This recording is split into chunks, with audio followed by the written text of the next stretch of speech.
My lunch and dinner menu is based on the vegetables I have at home because they're the first to spoil and I never like to throw anything. Then I pair it with the protein. Today's choice of protein is chicken mince. I had these sauces and I'm going to put it all together with a fun recipe on Ifnatcancook. In a wok like this, I'm going to add 1 tablespoon of crushed ginger and garlic. This recipe is a pan Asian chicken mixed with vegetables.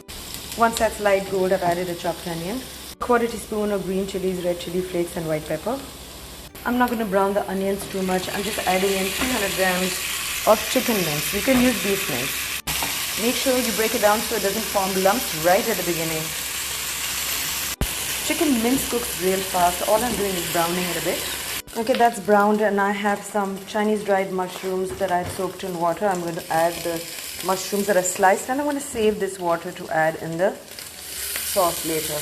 Okay, that's browning. I just want to show you I have 1 grated carrot, a little bit of cabbage that I've sliced thinly. This is a cup of French beans and some coriander, basil, green chilies and cherry tomatoes. I also have a cup of chopped up tomatoes. That's actually just 1 tomato. Contrary to what people think, tomatoes are used in pan Asian cooking. So I'm just going to stir fry this. I don't want the tomatoes to dissolve too much. First, the French beans because they're the hardest or the rather take the longest to cook. Okay, just to help that cook, I'm going to add, a little bit of the mushroom water, not too much. Cabbage, shredded carrots, cherry tomatoes. That's optional. Mix. Okay, I'm going to make the sauce in this. This here is dark soy sauce. Many people don't have it. So if you don't have it, you can skip it. Use extra soy sauce. Just make sure you add a little sugar because dark soy sauce is sweet. 1 tablespoon dark soy sauce for the color. 2 tablespoons of oyster sauce. A tablespoon of sesame oil. 2 to 3 tablespoons of soy sauce. A little bit of rice vinegar. This is the mushroom water. I'm going to add 1 teaspoon of corn flour to this. Dissolve that. I'm also going to add some sugar, 1/2 teaspoon. I like sugar because it balances the taste of sweet and sour. This is done. Everything seems to have dissolved and the sugar will dissolve later.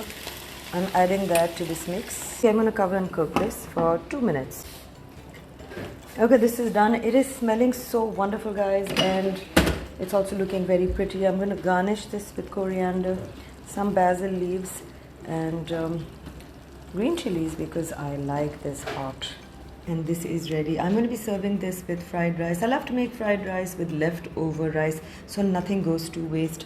I'm going to sprinkle some red chili flakes, some lemon juice, and this is a condiment of fried onions, fried garlic and crushed peanuts. So I hope you guys like this recipe and I hope you stay tuned for many more on Ifnatcancook.